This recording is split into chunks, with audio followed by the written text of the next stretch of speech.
Welcome back to episode 8 of the Poker Vlog. In today's first hand, we have Ace Jack of Hearts on the button, and we're going to call for $20 after Undergun Asian Man opens. Now, Ace Jack suited is about 80% calling here and 20% 3-betting. So, in general, I don't think you should always 3-bet this hand, but you can mix it in whenever you want, particularly against a whale or a loose player that you want to isolate.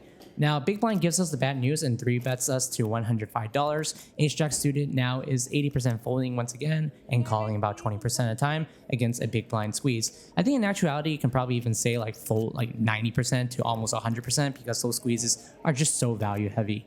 $230 out there on 10-9 deuce, 2 hearts, one of the best boards I could ever ask for. If he has ace king, ace queen, I'm in great shape now, whereas before I was toasted. And we're going to wait for him to come up with sizing. He has less than 1 SPR here after he bets, so it's going to be quite interesting. He goes for $80, which is $80. 1/3 pot, and he has about 320 left. I asked, does he have whites? Dealer says no whites, so now I confirmed that he has less than 1 SPR left. If I call and he jams turn is really bad, because if he has ace king, ace queen, let's just say even with a heart, if I call this flop and then he jams turn, he's actually going to be ahead. So I need to prevent that. In order to prevent that, I need to apply pressure now. And I think the best way to make him fold is by min raising. And it does get the job done. He quickly folds. I mean, I think if you jam, it basically does the same. But I think min raising actually gets more fold than jamming. Anyways, on to the next hand. Wow, seems like a lot of people are in this. Oh, we got kings in like a 6-way pot? Really? All right, let's raise it up. Oh, it's a little laggy. Okay, I don't know what's going on my phone there, but we're going to raise it up to $140. Pardon the lag. I'm going to raise it up to $140, and all these callers shall fold, except for probably 90% VPIP. If there's a guy named probably 90% VPIP, and he says, I feel lucky, you can bet your money that he is 100% going to call. If 90% VPIP is his baseline, then he feels lucky. Probably 110%, let's be honest. Gramps makes the fold, and we go heads up, just the way I like it. He put in half his stack pre-flop. He only has like $160 behind. There's $350 out there. Let's get any board that's not ace-x. Any board that's not beautiful. 9-8 deuce rainbow. He's going to beat me to... He jams before I even put in my chips. He beats me in. I'm like, okay, I got a pair. $670 out there. I'm so happy. Let's get it. 3-7 run out. And I show my hand of kings. And he shows me jack 10. I thought I won, but he drills the river with the straight. He flopped an open ender with jack 10 off and hits the river. He put in half his stack with jack 10 off. Holy moly. Okay. 7s in the big blind. There's a straddle for 10 and everyone's going to come along. I think you could definitely squeeze it up here and just try to take down the blinds. But I think for this table, I think it was particularly better to just hit a set and just go for max value, like pop, pop, pot. I think that's just better. I think there's more money to be had. These people are not fold heavy. So yeah. Anyways, I'm going to lead the flop on 6 deuce deuce, 2 hearts. We probably are winning here a lot of time unless they have particularly pocket 8s and pocket 9s. But I think pocket 9s probably came in for a raise. So the only hand I can really see that beats us is like pocket 8s and maybe ace deuce suited, something like that. Not too many combos of those. So they both call on the 10. It's just still pretty safe because unless they have something like 10-9 hearts, ace 10 hearts. I think ace 10 hearts definitely would raise. 10-9 hearts probably would raise. So it's even hard to see like a 10x suited that would have limp call, you know. Anyways, on to the next hand. I have ace king. There's a straddle for 10. There's a call for 10. I'm gonna raise it up to $50. I'm actually not a big fan of this sizing. I think you can go a little bit bigger. I think 60, 70.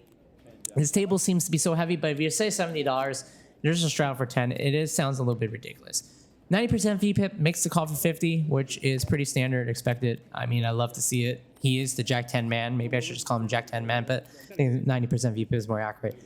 Jack 8-8, rainbow, he checks, I check back. No real reason to see a bet. If I'm winning, I'm winning. If I'm losing, I'm definitely losing. He's never folding because I'm not bluffing this guy ever. Like, I'm not running a bluff through this. So if I'm never being able to bluff this guy out, just take my free equity and just try to take it down. He has ace 10, so he rivers me on the river. So it was good checkbacks. 90% VPIP, once again, straddles. The whole table's coming in. We got pocket kings again, okay? Let's go against 98% VPIP. Let's try to do it right. Give him jack 10 suited this time so we can really make sure he comes on in. I'm going to raise it up to $50. I definitely hate the sizing. Please make it 70-80. Please make it 70-80. This is so small on this table. Everyone's so call heavy. Big blind cold calls in, not 3-betting in. I'm guessing right now he has pocket 9s, pocket 8s, pocket 7s, occasionally pocket 10s, and like ace queen, ace jack suited, something like that. Board is 10-3-4. $130 out there. What is our sizing? I think I like to go small. If we're ahead, we're so ahead, and if we're behind, then we're really behind. Like there's only a few combos of like ace jack clubs left, and like maybe ace queen clubs, something like that. I bet he folds. I think I could have gone a little bit smaller and let him float me.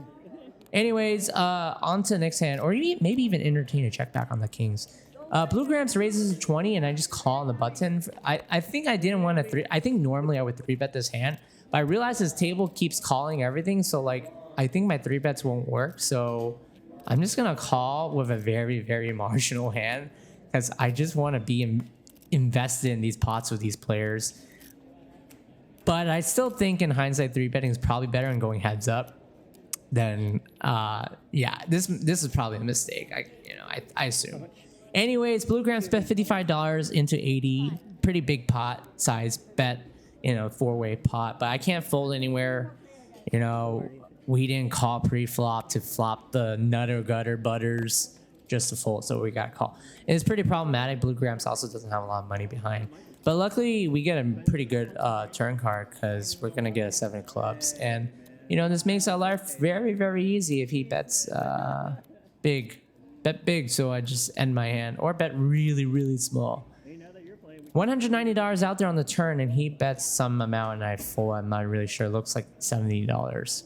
I'm going to make the fold. Ace, king of clubs. Okay, we got a real hand this time. Let's go. Blue Gramps raises up to $15. Let's get that Blue Gramps money.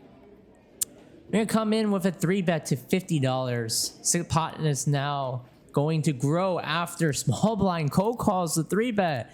I told you, dude, raise bigger. I'm not paying attention. I am not in the zone. Or maybe you can say I'm so zoned in that I'm not really in tuned. I'm just like autopiloting. $150 out there. Flop is 6-5-4 rainbow. Small blind. Actions on you. Does a check. Blue Gramps check. I snap check back. This is a full range check for me. Probably like I have less than like 8% betting frequency here if I had to guess. I'll bet here with like pocket 7s and pocket 8s and then like the straights and sets occasionally. But that's it. All my other like overpairs and air are just checking back. He bets 45, which is 1/3, and I'm going to float here because I had we saw the small blind. We know he's never coming in. He's really upset. River is $230. This is actually a really good river. It blocks out his sets. It's really good for my range because now I counterfeit his 2 pairs, like pocket 6s, 6-5 suited. Sorry, not pocket 6. 6-5 suited. And he bets really small, 55. So now I'm thinking I actually need bluffs here when I float with ace king. And I think this is a very low frequency bluff line for me because he needs to bet small in the river because if he bets half pot, I just give up. But with the combination, him betting small in turn, betting small in river, and the river being a 4 of hearts, I'm going to go for the full bluff and go full pot. Raise him to 255. He snaps me. I'm like, ugh. And he shows me ace queen. I don't hate my line. Ace queen makes sense for him, but I don't hate my line. I think like sometimes I'm going to show up there like pocket 7s, pocket 8s, pocket 9s are just going to fold. Anyways, on to the next one. Got pocket jacks. Raising up $50 once again, just autopiloting my sizings. I think this one I don't mind as much, but I don't mind as much. I don't mind as much because I think I was targeting Pit Degen, who only has like a $300 starting stack, so I really want him in. I didn't really expect to get cold called by Loves to Call, but it makes sense. Flop is Queen A5 Rainbow, $120. I think I'm gonna start with check. I don't think I need this into my it's hard for me to bet 2 streets for value here because then what am I really getting called by? Like what, pocket 9s, pocket 7s? That's really about it. So just gonna start with check and we're gonna pretty easy check call. The problem is he doesn't have a lot of draws here because he can't really just pre-call like $50 cold call in with like 6-7 suited or 9-10 suited and also block the jack 10. So he has like queen X, like ace queen, queen king suited, pocket 8s, pocket 5s. I'm gonna check the turn. Turn is brick, $240. Hoping he slows down, but he sizes up and goes 200. He's going big, starting to size me up. And now we have to ask ourselves, how well does pocket jacks play as a bluff catcher? plays pretty terribly. We block some of his occasional bluffs, like Jack 10 suited, Jack 10 offsuit, I guess. I don't think he'll ever have Jack 10 offsuit. But there's not a lot of draws he can have. So, and I don't think he would ever turn a bluff like 8 into a bluff there. So, yeah. On to the next hand, Jack 7 clubs. I think I'm starting to be a little annoyed at this table. I'm gonna isolate the blue Gramps. I'm like, okay, the only person I want right now is blue Gramps. Heads up, let's go. 10-year reg with history in the ball guy makes the call across the table. He's a tough player. He plays the 10-20 PLO with me 10 years ago, every day back at like Lucky Chances. Well, I didn't used to play every day. I only played when a man named Dan played then. He was like punting 10, 20, 50, $70,000 a day. Anyways, those were long days ago. They both checked to me. Flop is 10-7 deuce, 2 diamonds. I think you can definitely check back here. This is pretty borderline to bet. If you're gonna bet here, definitely bet small. I think you can even go a little bit smaller, but it's kind of my range bet. So I mean, I have some turn play abilities. I can hit some clubs. You know, I can turn some straight draws, I guess. Gutters. Yeah. Why is the pot $445? That's because you're about to get bad news. 10-year Greg calls and I get a squeeze at 200 from Asian glasses. So hands over. That's that. If you look here, my stack is almost out of yellow chips. I only have white chips left. Just showing a random hand. It's not feeling good. Ace 3 of clubs. Okay. We're on the button and we're gonna make the call. I think the reason I'm not 3-betting this is because this table is so call heavy, as we've seen.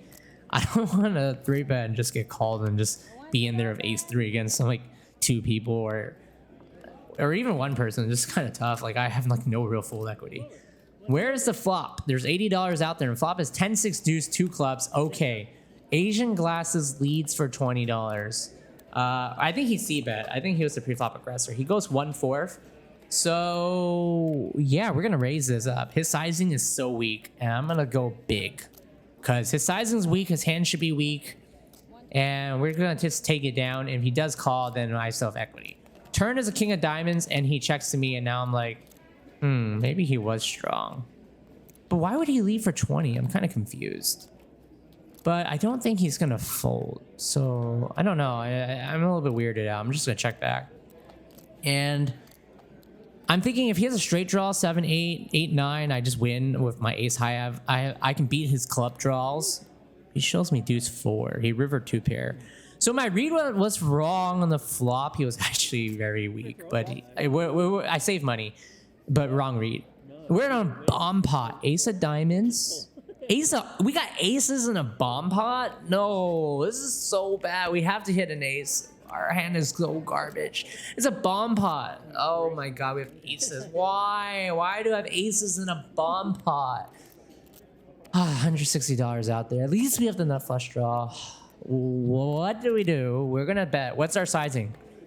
You like 80? You like 100? You like 160? You like small like me? I'm gonna go small. I don't know what you guys would do. We're just gonna start charging random hands. To be honest, it's already... I don't even know how good ace is here. It really is, to be honest. People can have flushes, people have 2 pair, people can have sets, people can have crazy draws. Asian glasses call for 60. The turn is going to be $280. Let's see it. Heart. King of clubs. Okay, he checks to us. $280 out there. Honestly, I think that if we're betting here, it's pretty thin because he could have 2 pair right now. He could have 10-5. He could have 5-4. He could have 10 king with a king of heart. He could have king queen with a single king of heart. We could be betting for value. This is a very merge bet. Like, we could be getting value, but we could also realistically be owning ourselves into a low flush right now, into a set right now, into a 2 pair right now. And we could be getting value against like one specific hand, which is king queen with king of heart. So I think our merge bet is actually setting up a bluff. I realized by the river, I'm starting to think about this hand a little bit more in real time. I'm starting to come to a conclusion. I'm not winning this hand. I think I'm actually losing. So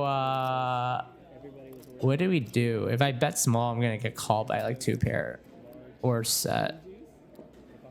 And I don't think there's any small sizings here. Like I have $700 left, pot 600. I'm just gonna jam. I'm just gonna overbet jam.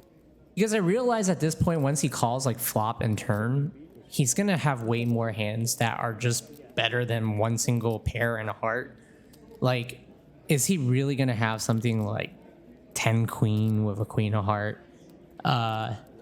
King queen with a queen of heart, like very specific hands. And then he has unlimited combos of like two pair, like, you know, all the sets, all the two pair sets we said. So I think this is just plays better. I think betting small is losing so much more money, and I think checking is, well, we're gonna lose sometimes. And the fun part is occasionally like a very low frequency will merge and he'll call and we will win, but most of the time this is just a straight up bluff. And I'm gonna skip forward because he tanks for like a whole 2 minutes. Eventually he will fold his hand. He tells the table he folded a flush, and I don't think anyone ever lies about that, so good for us for jamming. If you like what you see, what you hear, please give me a subscribe. I release content twice a week, and I'll see you guys in a few days. Peace out.